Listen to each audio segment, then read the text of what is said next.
Subscribe करें और bell दबाएं ताकि कोई खबर रह न जाए।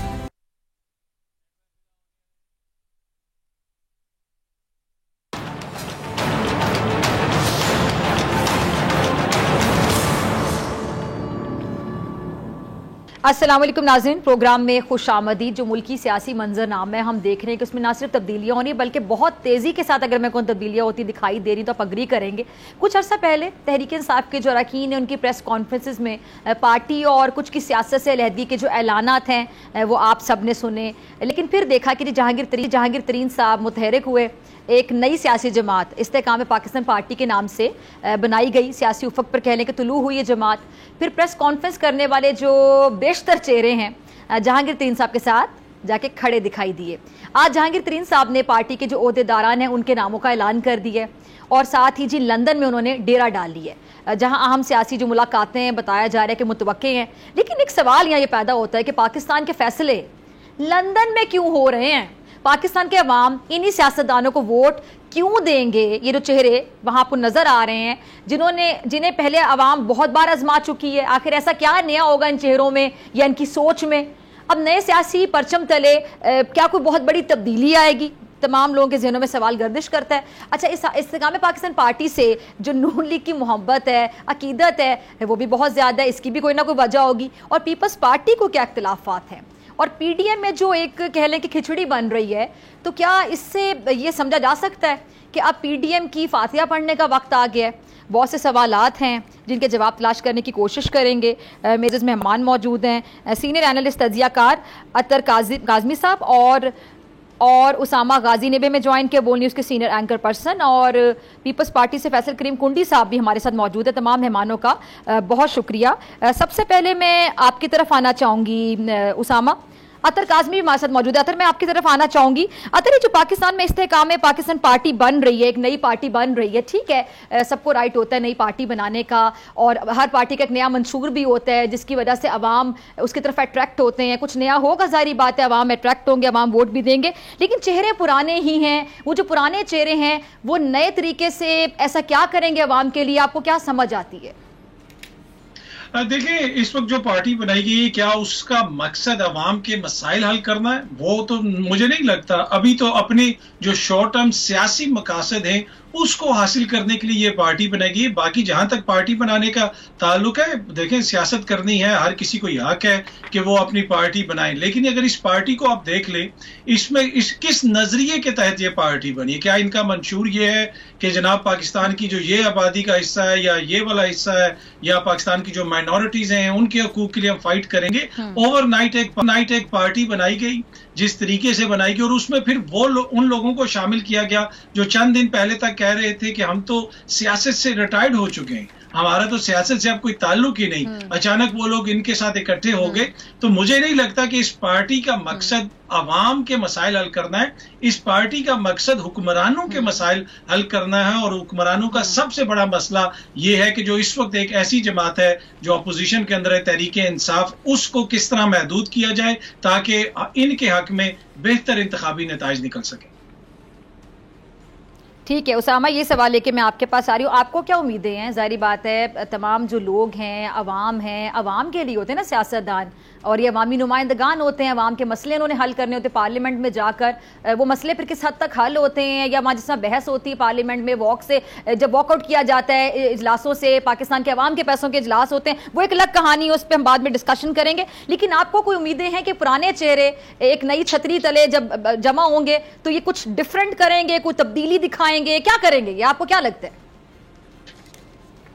मुझे तो लगता है कि पहले से ज्यादा बुरा करेंगे। जो भी परफॉर्मेंस पहले रही है उससे ज्यादा बुरी परफॉर्मेंस होगी, मुझे इसमें कोई शक नहीं है। इतने मायूसी उसामा गाजी? उसकी वजह यह है, नहीं, मैं अर्ज करता हूं। देखिए, एक होता है कि आप लोगों के मैंडेट से आ रहे होते हैं, आपको लगता है कि जनाब लोग हमारे साथ होंगे तो हम आगे बढ़ सकते हैं। अगर हमने लोगों को नाखुश किया, अगर लोगों की उम्मीदों पर हम पूरा ना उतर सके तो हमारे लिए फिर मसाइल होंगे। लेकिन जब आप लोगों की वजह से नहीं, आप कुछ अपनी कंसिडरेशंस की वजह से, आप कोई अपने केसेस खत्म कराने के लिए, आप दीगर मामलात के लिए अगर कहीं जा रहे हैं, तो आपने फिर उसी तरह से सोचना है, उसी तरह से देखना है। और फिर आप रो रो के किसी जगह जा रहे हैं और वहां जाकर आप बड़े खुश हो रहे हैं कि जनाब हमारे तो मुकदमे भी खत्म हो गए, हम आगे देखेंगे अब कि किस तरफ हमें कहा जाता है। यानी एक बकरियों की तरह जिस तरह जो हाँकेगा उनको कि जनाब इधर को चले जाओ तो उधर को चले जाएंगे। अब देखिए जो बात अतर काज़मी साहब कर रहे थे, एक तो मैं उनका एक अदना सा फ़ैन भी हूँ, तो मुझे बड़ी खुशी है कि मेरे लिए ऑनर है कि मैं स्क्रीन उनके साथ शेयर कर रहा हूँ, तो बड़ी बात है, मैं इस काबिल नहीं। बहरहाल तो अब बात यह है कि वो लोग तो आज खुद कहते हैं जी हमें अभी कोई मंशूर का नहीं पता, हमें नहीं पता कि इलेक्शंस होने या नहीं होने, हमने किसके खिलाफ जाना है किसके खिलाफ नहीं जाना। हम वैसे तो नून लीग पीपल्स पार्टी के खिलाफ हैं लेकिन उस हुकूमत का भी वो हिस्सा है। तो उन्होंने फिर लोगों से क्या आप समझते हैं कि वो तो जिद्दोजहद करने को भी तैयार नहीं है कि इलेक्शंस हो जाए, वक्त पर हो जाए। वो तो देख रहे हैं अच्छा जी जितना भाव होगा देखेंगे, हमें क्या मिलता है, हम जीतने के लिए आए।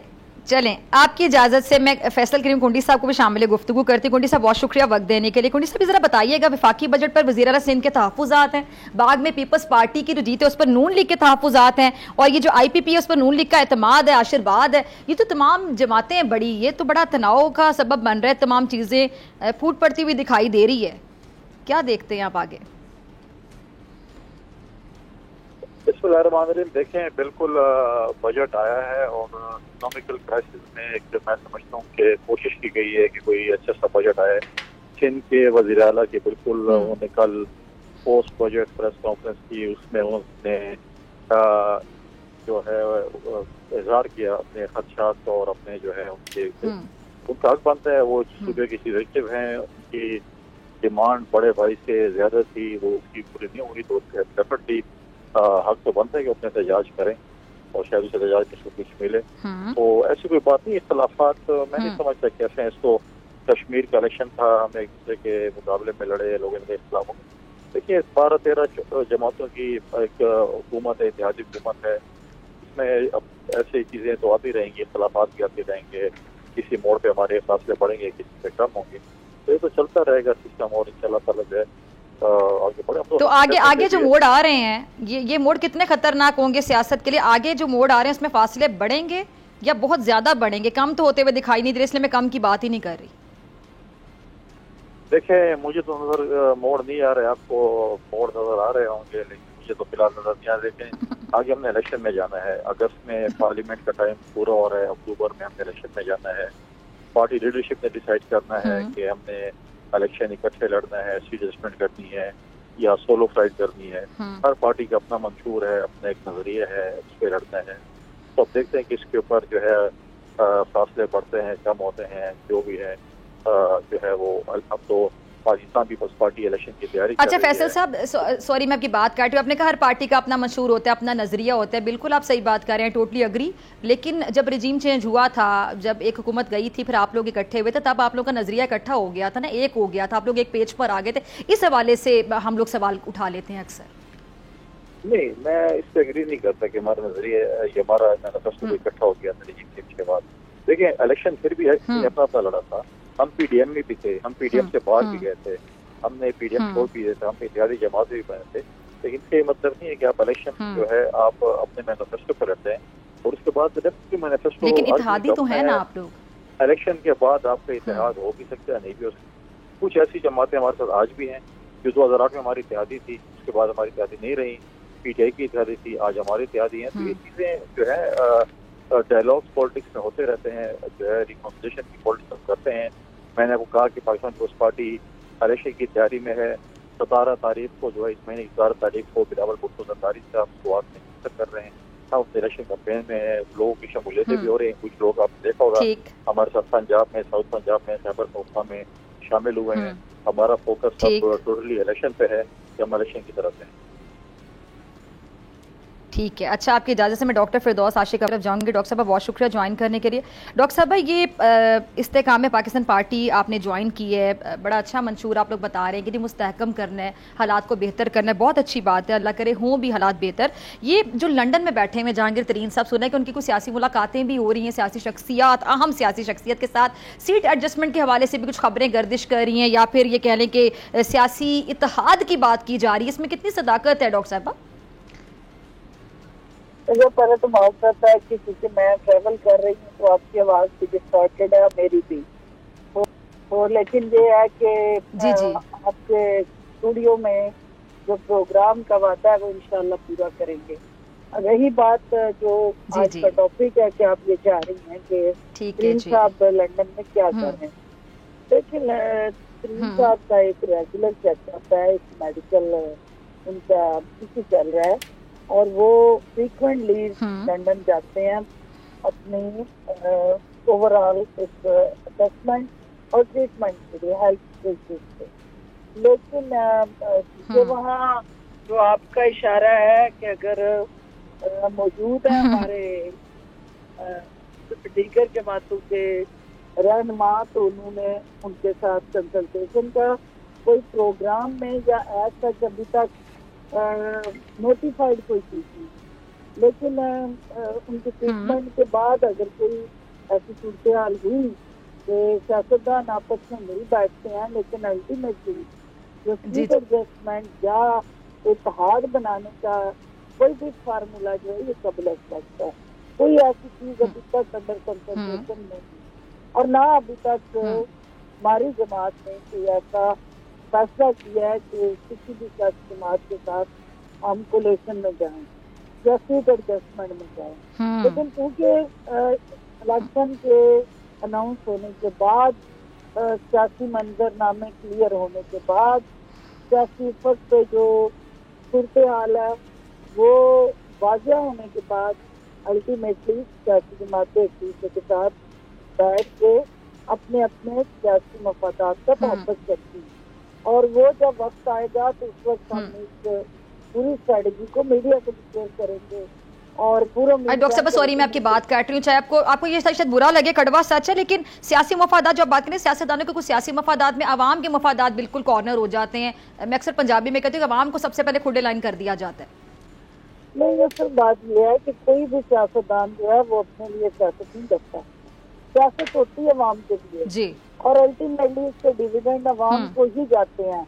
हाँ, अलबत्ता सियासी चैलेंजेस बनते हैं, ऐसी सूरत हाल बनती है कि अवाम जो है वो उसमें नतीजे में आ जाते हैं, अवाम लपेटे में आ जाते हैं, अवाम जो है वो उन ना करदा गुनाहों की सजा भुगतने लगते हैं और जो उम्मीदें उन्होंने बांधी होती हैं जब वो टूट जाती हैं, आप बिखर जाते हैं और अल्टीमेटली फिर वो नाउम्मीदी और मायूसी में जब बदलती हैं वो सारी सोचें और उम्मीदें, फिर तकलीफ के पहलू की होता है और उसकी फिर कीमत मुल्क भी अदा करता है और जाहिर है कौम को भी अदा करनी पड़ती है।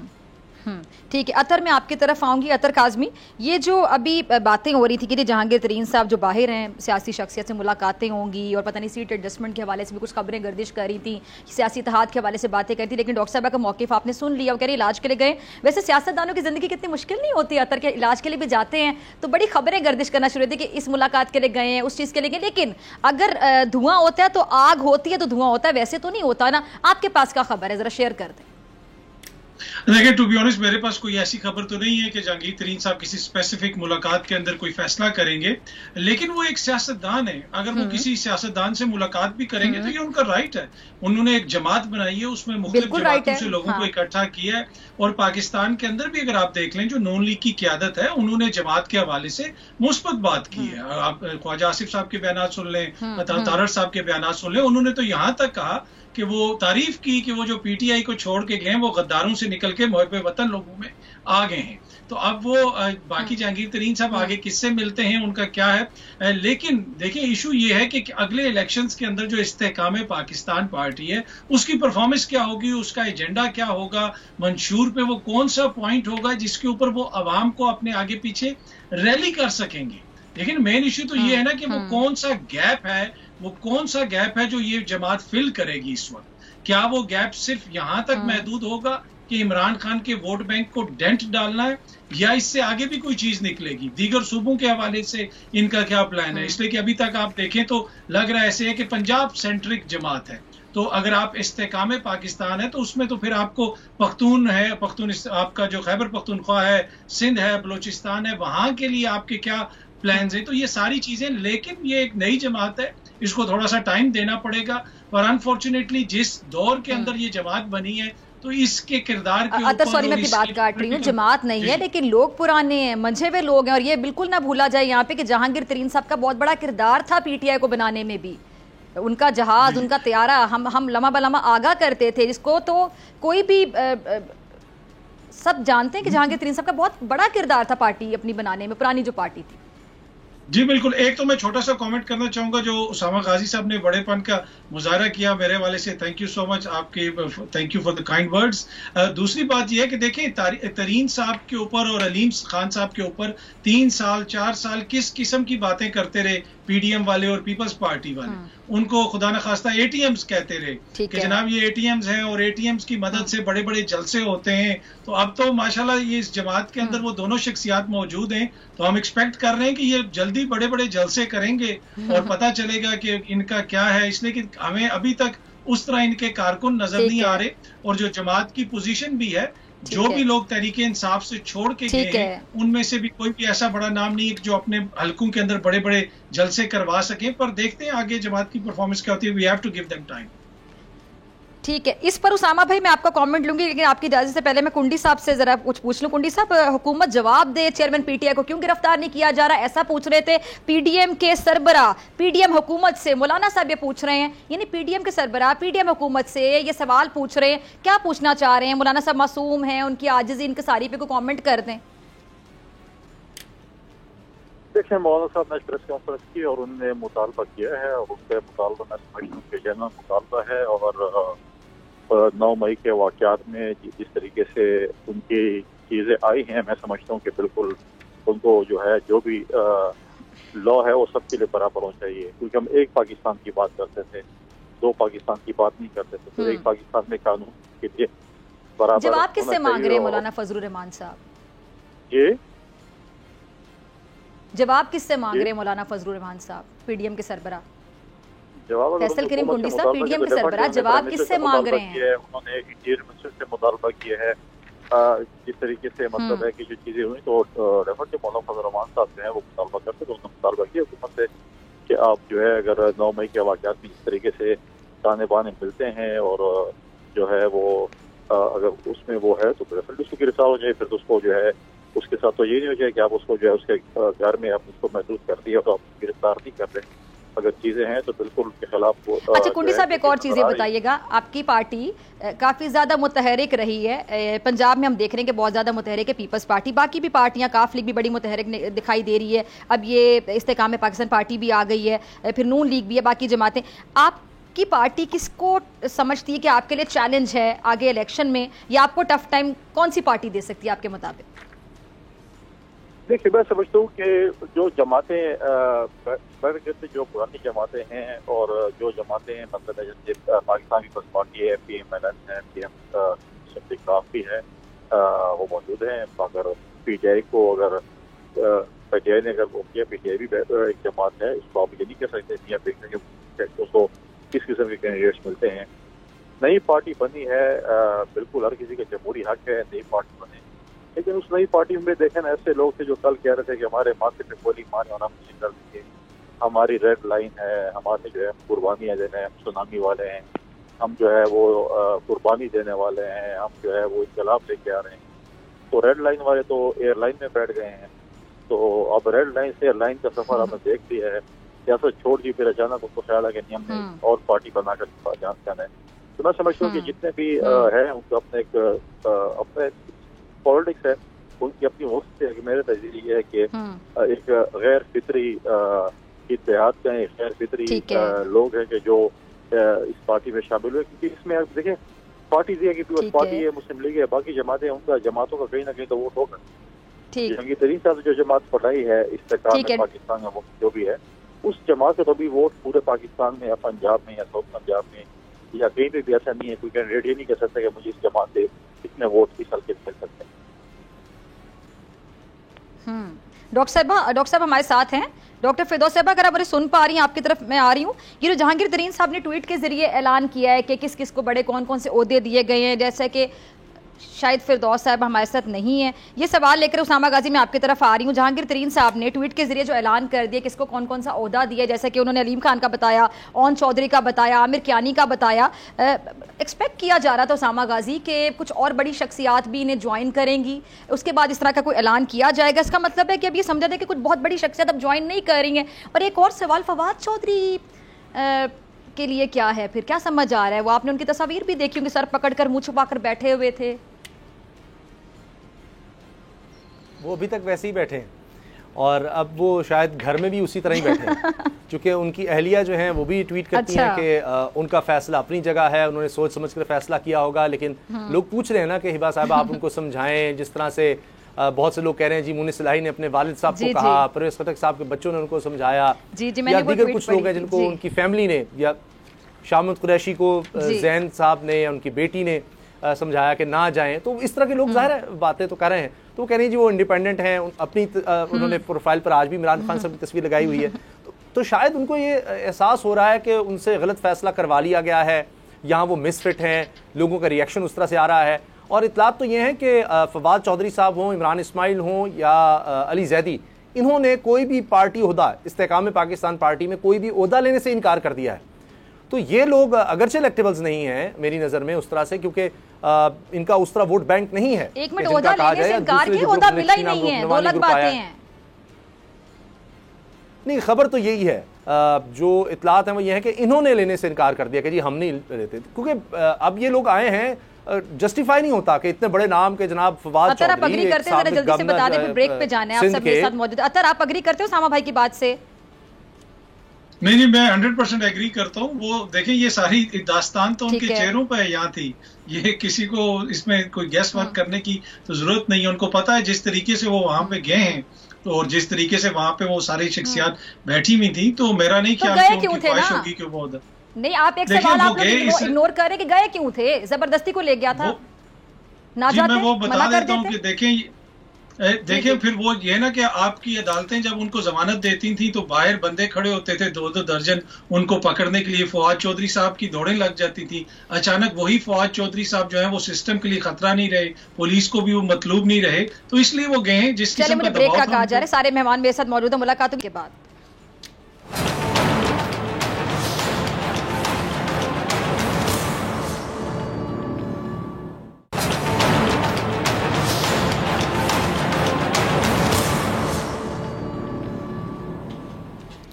वेलकम बैक नाजरीन। फैसल करीम कुंडी साहब, अतर काजमी और उसामा गाजी मेरे साथ मौजूद है। तीनों मेहमानों का फिर से बहुत शुक्रिया ज्वाइन करने के लिए। फैसल साहब, मैं आपकी तरफ आना चाहूँगी।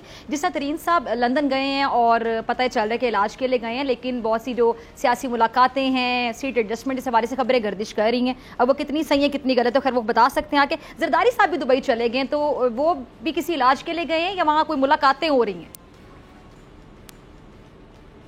देखिए, जितना तक मुझे इल्म है, तरीन साहब ऑलरेडी अंडर ट्रीटमेंट है और वो आते जाते रहते हैं और मे भी गए हों वहाँ पर। डेफिनेटली पॉलिटिकल मुलाकातें, बहुत ही सियासी लोग जब जाते हैं तो सियासी मुलाकातें कौन कर सकते हैं?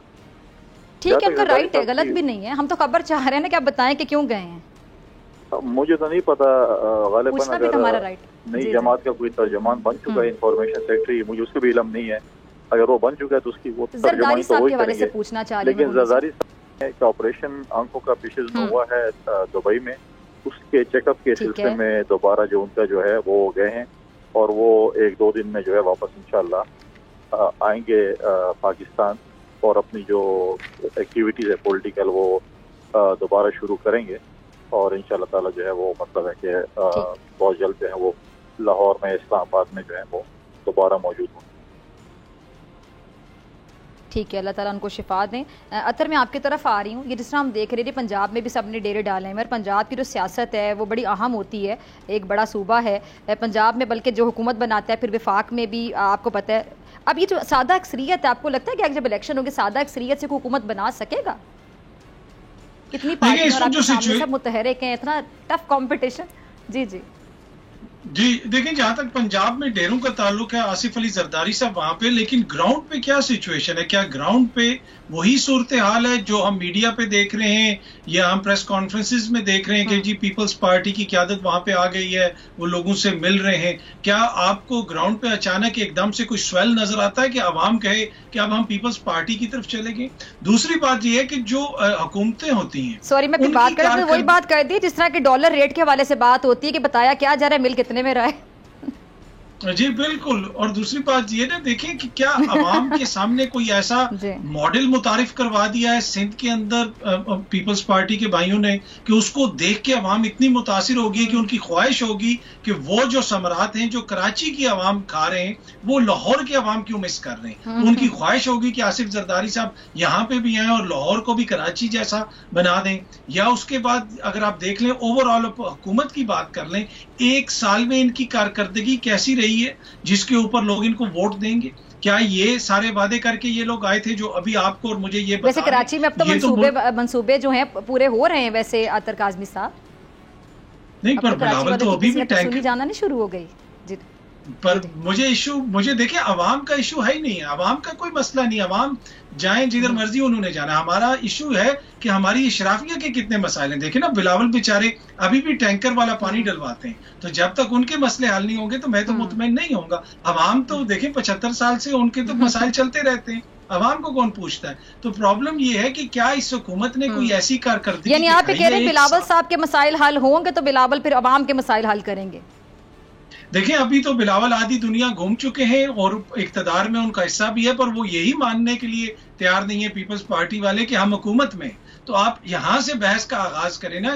जरदारी साहब ने कहा कि जब हम हुकूमत में आएंगे तो 100 अरब डॉलर के हम ज़र मुबादला के ज़खायर जमा कर लेंगे। तो अभी तो वो आपको ये बता रहे हैं कि हम हुकूमत में ही नहीं है। तो वो जो 15 साल इसका जवाब मैं फैसल करीम कुंडी साहब से लेना चाहूंगी। ठीक है, फिर उसामा आपकी तरफ आती हूँ। कुंडी साहब, अतर काज़मी साहब के सवाल का क्या जवाब है आपके पास? देखें काजी साहब अच्छा तजिया कर रहे हैं। देखिए आसिफ अली जरदारी साहब ने लाहौर में जो है वो अपने बिजनेस कम्युनिटी से जो है वो खिताब किया और उन्होंने अपना एक रोड मैप दिया कि पाकिस्तान पीपल्स पार्टी जब हुकूमत में आएगी तो हमारे पास ये प्लान है। उसके वो और भी जो है चैम्बर ऑफ कॉमर्स में जा रहे हैं, साउथ पंजाब भी जा रहे हैं, वो पेशावर, इस्लामाबाद, कराची के फैसलाबाद के चैम्बर ऑफ कॉमर्स से भी जा रहे हैं, किसानों से भी डायलॉग्स कर रहे हैं। देखिए उनका मकसद ये था कि अगर पाकिस्तान पीपल्स पार्टी ड्राइविंग सीट पर बैठते, अगर पाकिस्तान पीपल्स पार्टी का प्राइम मिनिस्टर आता है तो फिर पाकिस्तान पीपल्स पार्टी ये जो है हमारे जो हमने अपना जो रोड मैप दिए वो उनको दिए। अतर काज़मी साहब थोड़ा जल्दबाजी में वो कहते हैं कि बस वो वाला दिन का चरा वो आज ही करें। हम आज मशवरे दे सकते हैं, हम इत्तेहादी हुकूमत है, हम मशवरे देते भी रहते हैं, हम चीज़ें करते भी रहते हैं। लेकिन एक चीज़ जो है कि अगर आपके हाथ में, अगर हमारे हाथ में होता, जिस तरीके हमने जो है अपने माजी की हुकूमत में सरकारी मुलाजमी की तनख्वाहों से तनख्वाह 120% बढ़ाई, पेंशन इस तरफ बढ़ाई, बाकी चीज़ें बढ़ाई, तो हम वो भी कर लेते। लेकिन इस दफ़ा क्योंकि इकोनॉमिकल क्राइसिस भी थे और हमने कोशिश की कि तनख्वाहें बढ़ाई हैं सरकारी मुलाजमीन की, पेंशन की, वो अपने सामने बढ़ी भी हैं। तो ऐसी चीज़ें हैं कि जो जब आप खुद होते हैं हुकूमत में तो और चीज़ होती है, और जब आप इत्तेहादी होते हैं तो और चीज़ होती है, तो उसमें जो है फ़र्क होता है। लिहाजा जो जरदारी साहब ने जो खिताब किया था बिजनेस कम्युनिटी के साथ, वो उन्होंने वो रोड मैप दिया था जब पाकिस्तान पीपल्स पार्टी जो है वो ठीक है।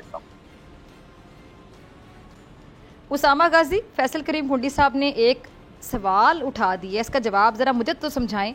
वो कह रहे हैं जब हम हुकूमत में होते हैं और जब हम इत्तेहादी होते हैं तो हुकूमत में होना फिर हुकूमत का इत्तेहादी होना, इसमें कितना बड़ा कोई फ़र्क होता है? ज़रा मुझे आसान अल्फाज में समझा दें, मुझे नहीं समझ आया।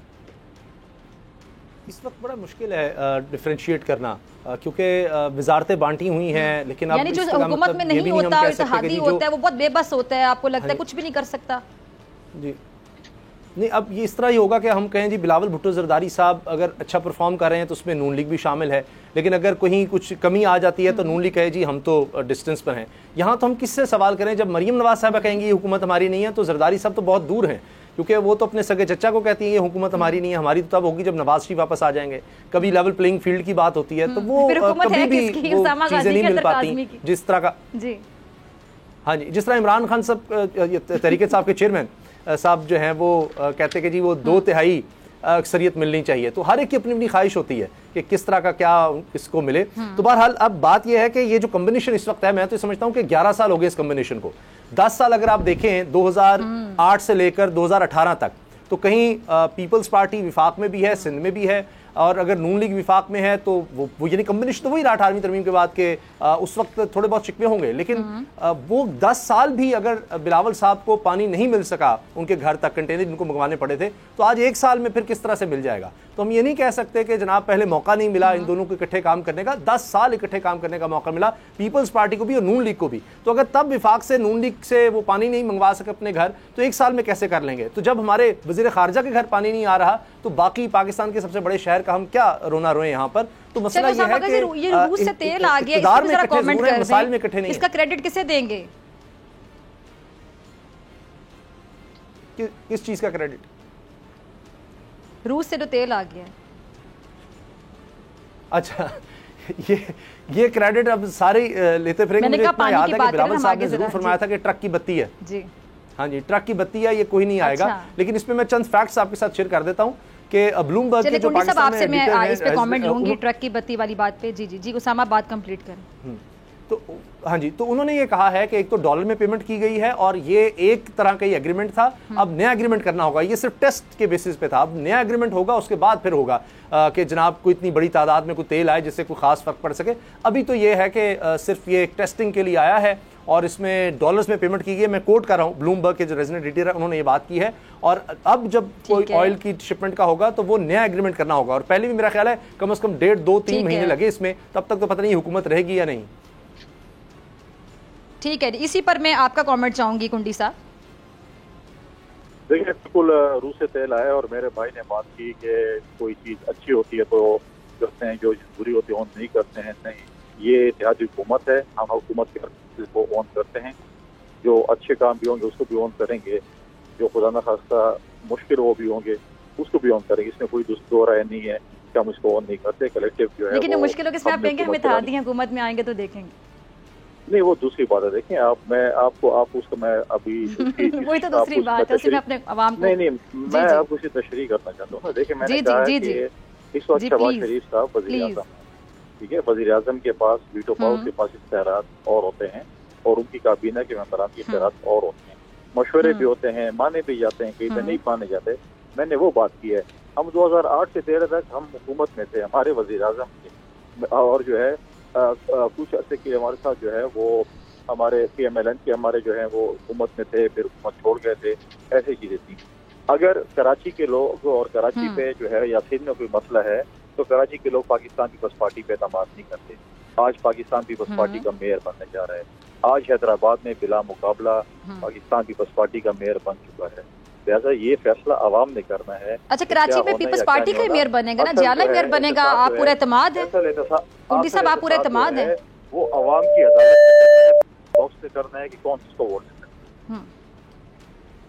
क्योंकि ब्रेक के बाद हाफिज नईमुर रहमान साहब मेरे साथ मौजूद होंगे जो मेयरशिप के लिए बड़े स्ट्रॉन्ग उम्मीदवार हैं। खैर अतर, आपका लास्ट कमेंट चाहूंगी, फिर उसके बाद ब्रेक के बाद हाफिज नईमुर रहमान साहब। जी अतर।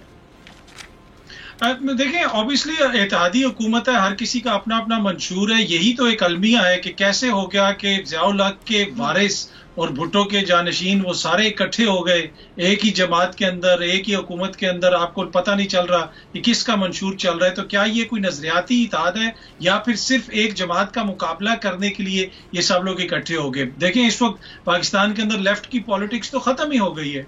अब पीपल्स पार्टी क्या वो उस तरह अपना किरदार अदा कर सकती है जो माजी में हम सुनते थे? तो यही अलमिया है कि इस वक्त कुछ समझ नहीं आ रहा कि ये नजरियात की जंग थी जिसके इतना अरसा हमें बताया गया, या फिर ये सिर्फ ये खौफ था कि इमरान खान और उसकी जमात का, और उसकी वजह से ये लोग इकट्ठे हो गए। ठीक है जी, तीनों मेहमानों का, कुंडी साहब, उसामा भाई, अतर का बहुत शुक्रिया। और मुझे ब्रेक पे जाना, ब्रेक से वापसी पे मेरे साथ मौजूद होंगे कराची के मेयरशिप के उम्मीदवार हाफिज नईम साहब।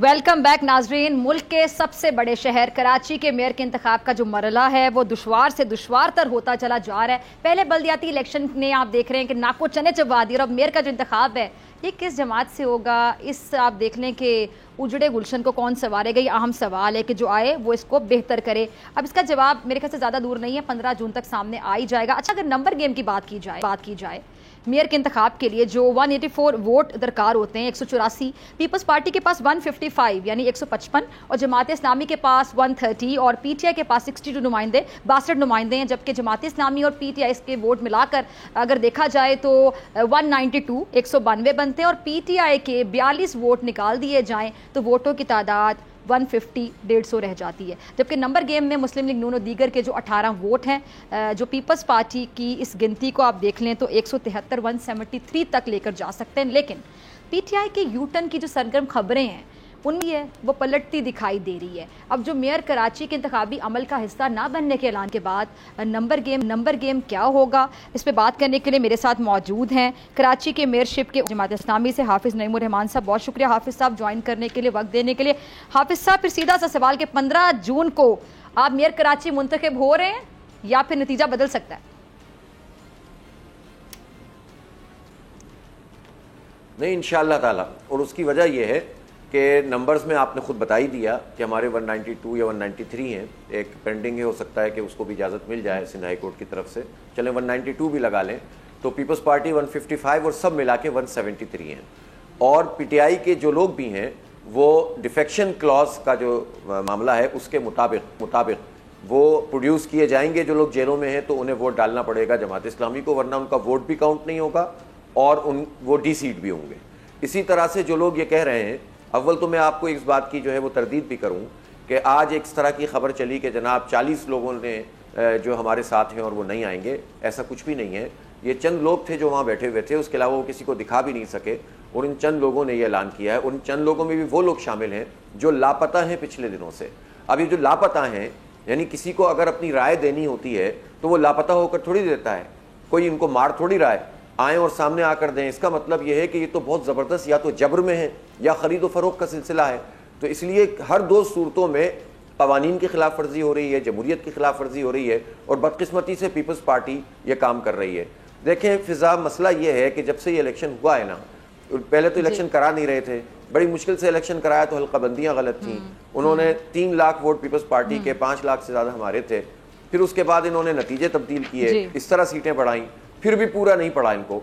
तो फिर उसके बाद जब पीटीआई ने हमारी हिमायत कर दी और बाकी पार्टियां उनकी हिमायत कर रही हैं, तो नंबर गेम तो वाजे है ना, इसमें तो कोई इबाम नहीं होना चाहिए। इनको बड़े दिल का मुजाहरा करके इसको कबूल करना चाहिए था। इन्होंने खरीदो फरोख्त शुरू कर दी, इन्होंने लापता करना शुरू कर दिया, 9 मई को जवाब बनाकर लोगों को मजबूर करना शुरू कर दिया।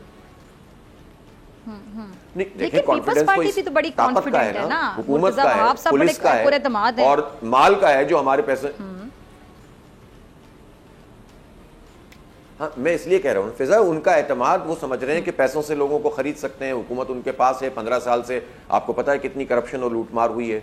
खुद जो है वो इस पूरे एडमिनिस्ट्रेटर तो ये रहे हैं ना, यानी ये मेयर बनकर क्या तब्दील करेंगे। खुद 1 साल से एडमिनिस्ट्रेटर हैं। कराची का हाल आप जानते हैं, सब लोग वाकिफ हैं कि इस कराची उधड़ चुका है, बर्बाद हो चुका है, उजड़ चुका है, ना पानी देते हैं। खुद वजीर खारजा साहब कहते हैं कि मेरे घर में नलके में पानी नहीं आता, टैंकर से लेता हूँ। 15 साल से बराह रास्त इनकी हुकूमत है और नलके से पानी क्यों नहीं आता आपके पास, तो इसका जवाब तो आप खुद ही दें।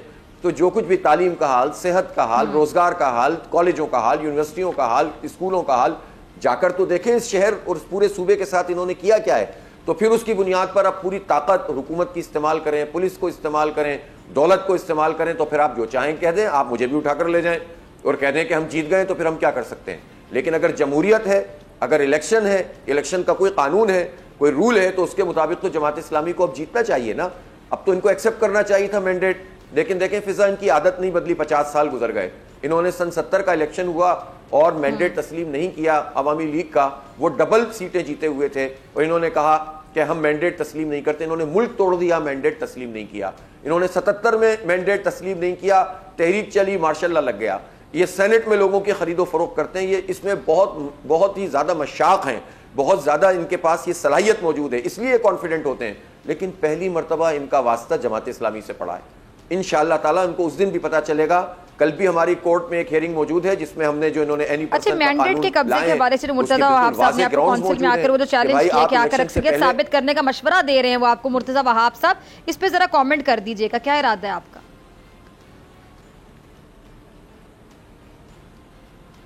नहीं, वो तो इंशाल्लाह अक्सरियत साबित करने की जरूरत नहीं है। देखें, आप इस बात को समझें कि ये जो बात इनकी है ना, ये खुद काबिल एतराज बात है। ये तो खुद इकरार कर चुके हैं कि हमारे नंबर ज्यादा हैं, यानी जमात इस्लामी और पीटीआई के मरकजी चेयरमैन ने अगर अनाउंस किया है कि हम हिमायत कर रहे हैं, तो अब जो उसकी खिलाफ वर्जी करेगा वो तो डिफेक्शन क्लॉज में आएगा ना, वो तो उनका पार्टी का मामला है ना। पीपल्स पार्टी कैसे क्लेम कर रही है, मुझे तो ये बताइए ना। उनको मालूम है कि नंबर पूरे नहीं है, और अगर वो क्लेम कर रहे हैं तो इसका मतलब है कालक मल रहे हैं। उनको मालूम है खरीदो फरोख्त कर रहे हैं, ये भी खिलाफ ज़ाब्ता। गायब कर रहे हैं किसी को, ये भी खिलाफ ज़ाब्ता। तो इनका बनता नहीं है, साबित कैसे करूं? साबित तो हम कर चुके हैं, हम तो इलेक्शन जीत चुके हैं। अच्छा अब आप बताइए, 9 लाख वोट बनते हैं हमारे और पीटीआई के, 3 लाख वोट बनते हैं पीपल्स पार्टी। कहते हैं कि पीपल्स पार्टी के लोगों ने हमारी शानदार कारकर्दगी देखते हुए हमें वोट डाला है।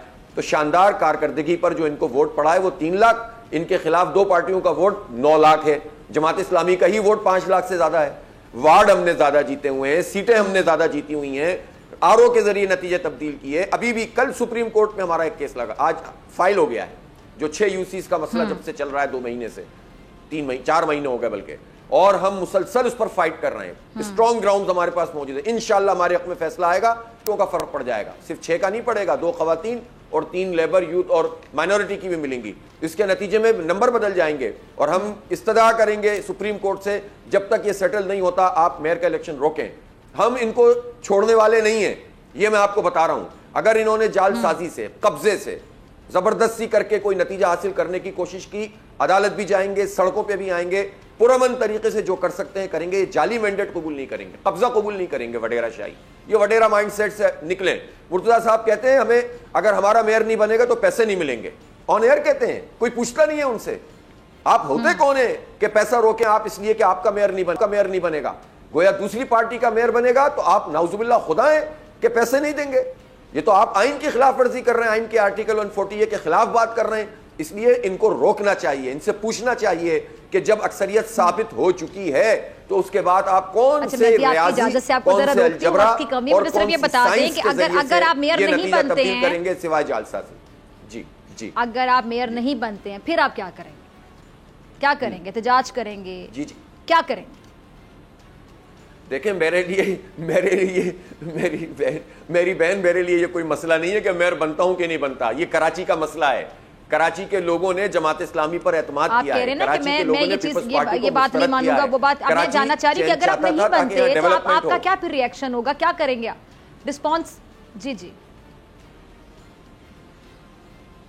अदालत देखे, अगर तो देखे ना, इनकी अक्सरियत होती तो हम कुछ भी नहीं करते, इनको मुबारकबाद देते। जब इनकी अक्सरियत नहीं है और जालसाजी से आ रहे हैं तो अदालत जाएंगे, सड़कों पे आएंगे, और अव्वल तो इंशाल्लाह उस दिन भी इनको मुंह की खानी पड़ेगी। पहले तो कल कोर्ट को फेस करें, फिर सुप्रीम कोर्ट को अगले दिन फेस करें, फिर पता चलेगा, और उसके बाद 15 तारीख को इंशाल्लाह ताला हम अपनी नंबर्स भी पूरे करके दिखाएंगे, अल्लाह ने चाहा तो इंशाल्लाह। अच्छा, एक बात है, वैसे एक बात है, आगे चलते हैं जरा। हाफिज साहब, ये जिस तरह अब ये एक किस्म की जंग में तब्दील होगी, मेयरशिप जो कराची की है, और मामला कहाँ तक जाएंगे, उधर हम उनको देखते हैं। मुर्तज़ा साहब, ये उनकी फुटेज चल रही है, जरा स्क्रीन पे मुर्तज़ा वहाब भी नजर आ रहे हैं, नाजरीन को आप भी नजर आ रहे हैं। तो ये मुकाबला जो बड़ा सख्त होता जा रहा है, कांटेदार होता जा रहा है, और आपने कहा कि आप अगर नताइज इस तरह के आएंगे तो आप इसको कबूल नहीं करेंगे, चैलेंज करेंगे। अच्छा, फिर आप में से जो भी मेयर बनेगा उसके लिए कितना बड़ा चैलेंज होगा? फिर कराची के जो मसाइल है फिर हल करके दिखाने हैं जो भी बनेगा। यकीनन देखें, अल्लाह ताला ने हमें मौका दिया। देखें लोगों ने हम पर एतमाद क्यों किया है। पार्टी तो मुल्क में बहुत बड़ी पार्टी नहीं है, इलेक्टोरल पोजीशन में नहीं है ना, हमारी तो इतनी नुमाइंदगी भी नहीं है। हमारी एक कैंपेन कैसे बनी? हम मुसलसल स्ट्रगल कर रहे थे, हम मुसलसल के इलेक्ट्रिक पर, हम मुसलसल नादरा पर, वेरिया टाउन पर, सड़कों पर इस पर एहतजाज कर रहे थे। इख्तियारात के लिए धरना 29 दिन का हमने दिया। हम लोगों की आवाज बने, और लोगों ने इस बात को समझा कि जैसे नेमतुल्लाह खान साहब ने शहर को डेवलप किया था ईमानदारी, दयानतदारी से, किरदार के साथ, इसी तरह जमात इस्लामी ही इस शहर के मसले का हल है।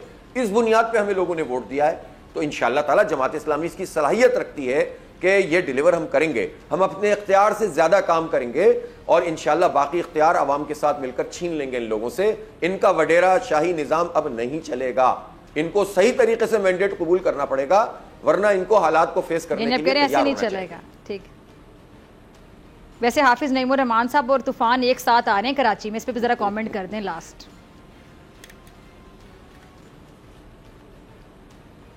अल्लाह ताला खैर आफियत का मामला करे, और अल्लाह ताला हमें जो है वो इस पूरी मुसीबत से बचाए।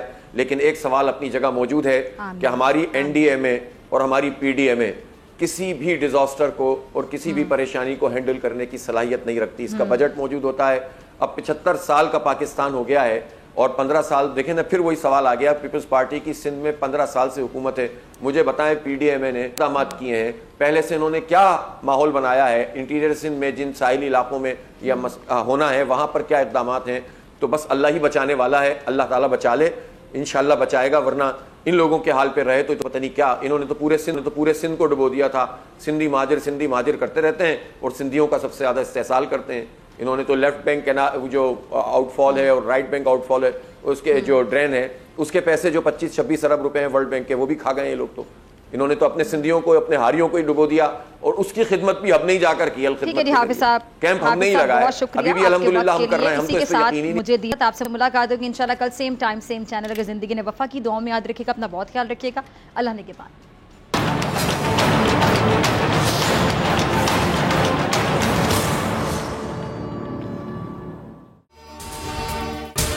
अगर आपको ये वीडियो पसंद आई तो सब्सक्राइब करें और बेल आइकन पर क्लिक करें।